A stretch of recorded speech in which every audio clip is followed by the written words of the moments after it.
we've got something pretty exciting for you this week on the VNT YouTube channel. Please be sure that you subscribe to our channel and make sure that you tap the bell to get updates for our future videos. And if you can hit like on this video, that would be really nice as well.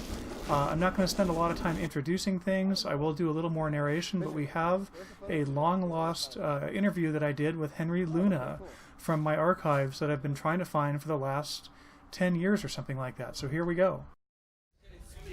Okay, well, I'm sitting here with Henry Luna, and you're a pretty famous guy in the railroad world. Now, you're the guy who organized this whole trip, right? Right. Okay, and you've been doing this for how many years now? More than I want to say. Okay, so at least 10 years. Actually, 50 years. 50 years. Well, because the thing I wanted to ask you is, Tom tells me that you were the first dinner train in North America. What's the... Yeah, I worked for a company called Great Western Tours out of Jamestown, California, and we ran a train called the Supper Chief. It was Okay. the first dinner Supper train. Chief? Supper Chief. It was the first dinner train in the United States, and it lasted until Santa Fe found out that we were calling it the Supper Chief, and they sent us a little cease and desist notice, which we had changed the name into the Sierra Dinner Train. Okay, so that was, but it was a Sierra Railroad or Sierra Railway, Sierra Railroad or Railway? That was Sierra Railroad? Well, at the time it was Sierra Railroad. It started as Sierra Railway, went broke during the Depression, and then came out as Sierra Railroad. So were they already operating, or did you start up a new operation with that dinner train? Or? No, actually, they had been operating for since 1897. Oh wow! And they gave up passenger service in 1938. And when I came along, they hired Sierra Railroad, which was run by Charlie Crocker. Wow. Charlie Crocker was my boss. Oh, I didn't know that. Wow. Well, it's not many people you can say that about, the big four of the railroad industry. Of course, it was his grandson. Okay, but it was still Charlie Crocker. Still Charlie Crocker, yeah. But, I was going to say, I was trying to do the math there. It wasn't quite working out. You look young. So. This is enough of this interview, right? Yeah, no, that's funny. Well, then the other thing I wanted to ask you about before we talk about this trip is you brought back the fun train. Yes, as a matter of fact, I wear two hats. One is a volunteer effort on keeping railroad history alive, which we started. I was one of the 6 guys that started the Pacific Locomotive Association, which is now the Niles Canyon Railway. Okay. So you guys got all the equipment from the Golden Gate Railroad Museum, and I mean, in part, that's one of the things you did, right? Was take some of that equipment from the Golden Gate Museum over to Niles. Well, yeah, they just came over last year. Oh, is that right? Yeah, or actually, it's been about 5 years now. Okay. But time flies when you're having fun. Yeah, definitely.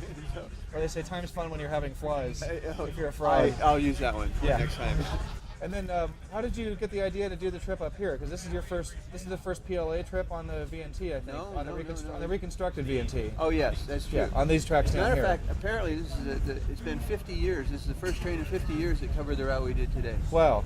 With passenger service. So, it's there's so many facets of the railroad industry as a hobby that it's hard to separate them. But I think the people we have on the train here today are interested in just general travel on the rail, by rail, no matter where you go.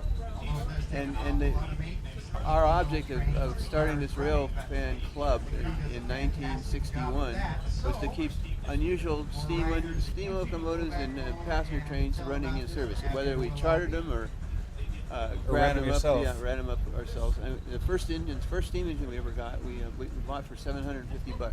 Wow. It was, and it turned out to be, it was from Howard Terminal Company. It was number 6 of their railroad. And it turned out to be Sierra Railroad number 30. Oh wow. And so we're restoring that now, and we'll have that back. We'll probably bring that back up to Sierra sometime. That'd be neat. Well, I don't want to take up your whole trip here, but if I could bug you just for one more minute. Sure. What do you guys think of this trip? The VNT is a pretty famous name in short line railroads, and so I imagine a lot of people have been waiting to ride this train for 15, 20 years with the Reconstruction going on. This is absolutely amazing that you were able to do something that as important as you've done. It's the VNT is a fabled railroad. I mean, it's one of the big stories of the development of the West. and all the history that goes with it. It's probably the most historic railroad in existence on the West Coast. That's quite a thing for you to say. The other one would be our railroad. Okay, right. The Niles Canyon Railway, which was built on the original Transcontinental Railroad right away. So the two railroads go hand in hand, and we're willing to go anywhere to ride them. I know I see quite a few familiar faces in the group today, and I was talking with John Follansby, who runs the beverage service and things on the Fun Train and Snow Train, and he said his comment was this is a lot more direct personal experience, than the Amtrak, for example. Here you're really out in the wilderness and seeing the landscape. Actually, that's true. That's true. But you can make a good trip out of anything. This one has all the natural abilities to bring people in. Gotcha. Which Well, I think will be a big hit for the neighborhood too. Well, we eventually made it up to Virginia City. We have Tom Gray to thank for these two pictures that we're going to look at here. Once we got off the train, here is Henry Luna observing and admiring the number 29. Now, I wanted to clarify one thing that Henry said. I'm going to talk maybe for a couple, 3 minutes here, and then we'll get back in and look at some more of the actual trip. Henry said this was the first time that there was passenger service on the reconstructed line. That's technically true. You always have to qualify your firsts. There was, in October of 2010, what was called an engineer special that was put together by the government commission and the engineering companies that were rebuilding the VNT line. This was the first rail fan trip. This was a special trip that took it wasn't a $10 ride. It was worth a heck of a lot more. And indeed, it was a very special trip, and I was really lucky to get this interview with Henry. I have to thank a friend of mine, Steve Stow, who was there with me with some much more professional camera equipment, and we were making videos of this train that day. I unfortunately don't have that video from him, and it would be nice to dig that up someday and get that, because it was much higher quality video than I was taking here with my Canon HV20. We'll go ahead and take a look at the rest of the run now. And yeah, this was predating the season where they started running the first regular passenger service in 2011 on the reconstructed VNT line. So again, it was very exciting, and I thank Henry, who is unfortunately passed away now. He passed away in 2018, and that was a great loss for the railroad community. Okay, well, let's keep his spirit in mind as we watch the rest of the video, and I'll shut up and let you just listen to the natural sounds of the train. Thank you. And make sure you subscribe, please. Thanks. Okay. Nobody's up here want to jump off the wall? Yeah, no, Gary wants to take left around there. Nothing yet? No. I shouldn't say yet. This is fine. Actually, I dug it up. It goes to get a location. It actually goes straight down. Wow. You got a location on it. Because that determines what the limits of the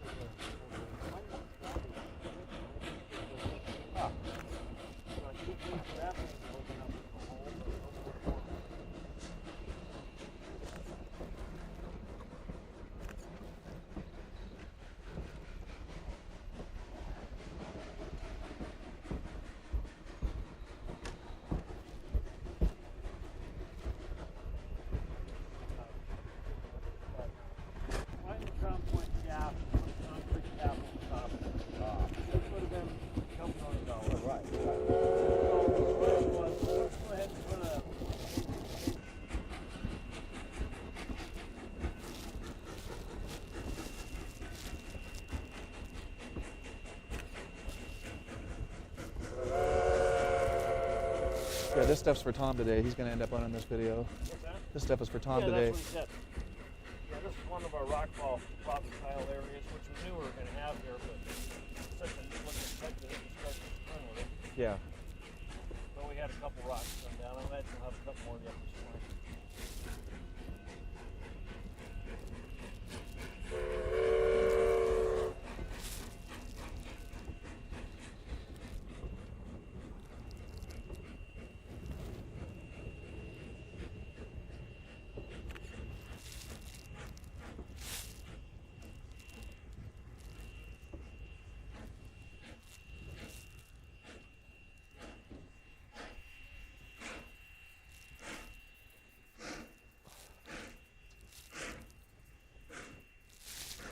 These guys going to get off? Oh, at the crossing, right. Gotcha. Yeah. That'll make a good photo line.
We want to thank Henry one more time for doing the interview, and let's all keep him in our minds. His memory will live on.